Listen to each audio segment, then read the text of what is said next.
Connor, yesterday you said 10 years from now, 5 years from now, whenever we're watching Wednesday afternoon football, we got to remember back to what happened yesterday and say, hey, this is the founding father of afternoon NFL games in the middle of the week.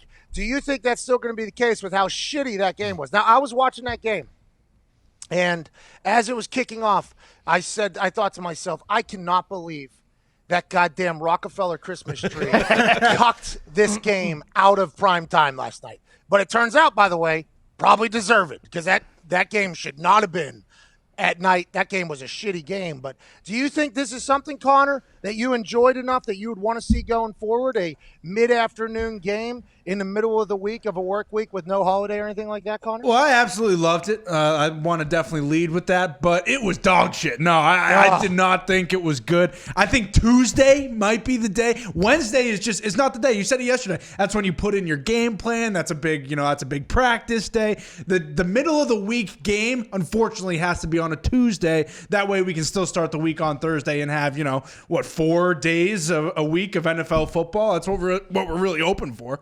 Rest in peace to the Wednesday afternoon game, I guess. Connor yesterday was projecting it to have a long, illustrious life. It had one game, and it's probably going to be done with how it was.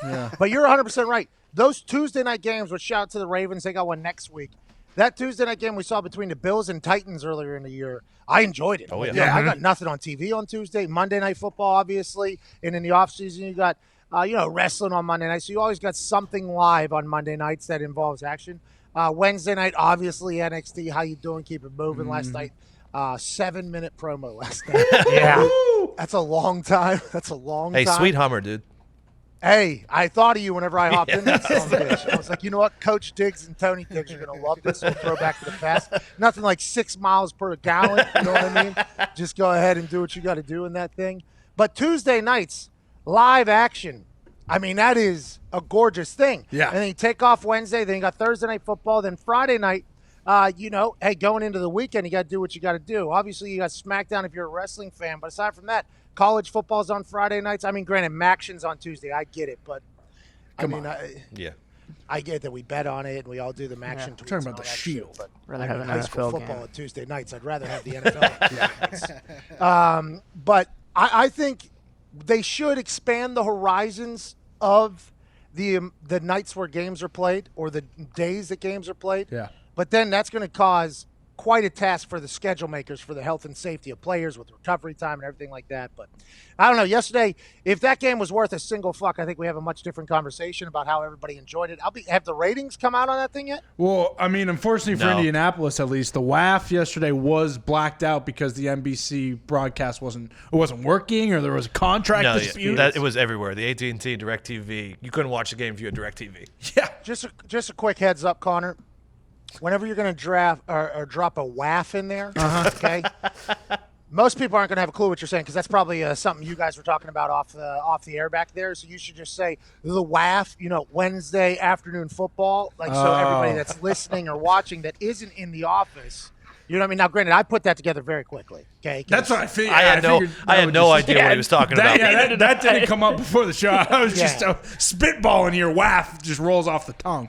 Yeah, it does. But then you should explain it because it is such a good name, obviously, for people that maybe can't pick it up as quick. Because as soon as you say that, I think a lot of people potentially went into the Boston Connor listening habit where they just get entranced with whatever you just said there and then don't listen to everything afterwards. So you just kind of – but I do Wednesday afternoon football. I didn't know it was blacked out in Indianapolis. You guys didn't see that game? We streamed it, but yeah, if you have DirecTV, you couldn't watch it. Whoa, is this one of those DirecTV NBC disputes? Oh, yeah. Affiliate dispute, yep.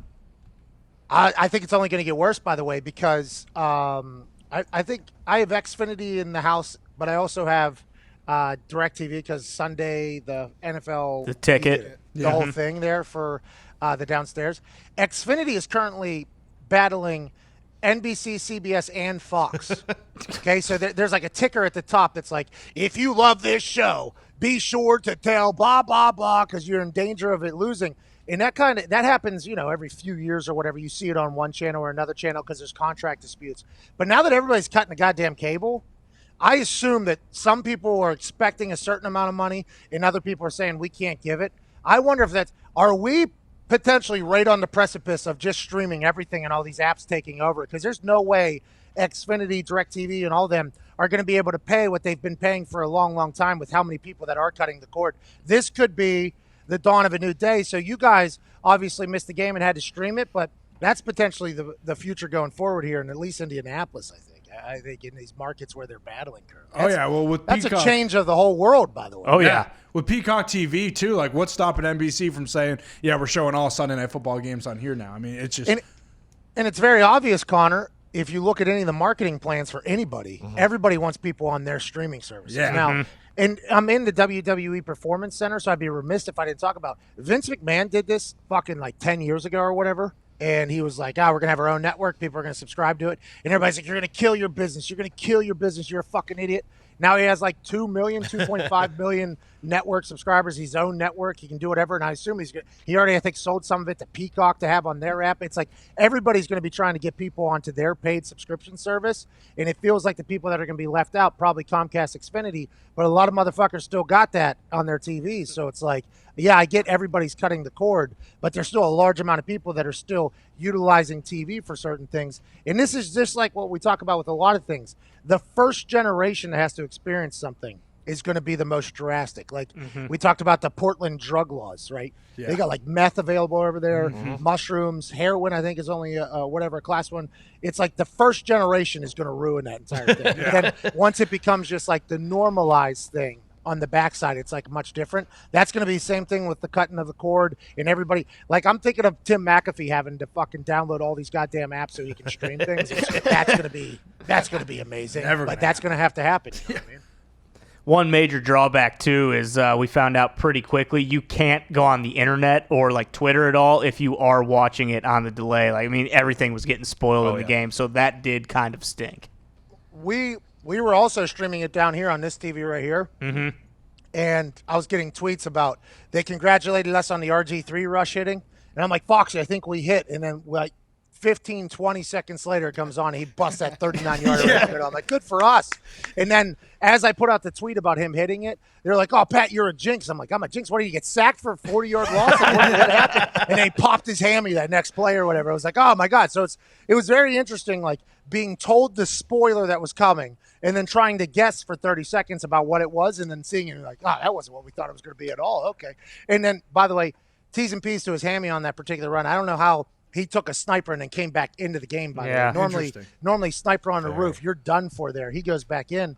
But whenever we saw that happen, Foxy and I, we go like, obviously not good for RG3 there, but like good for us. We got the over on the rushing. He can't get sacked to take that back. And now probably Steelers covered by 10.5 at least without him.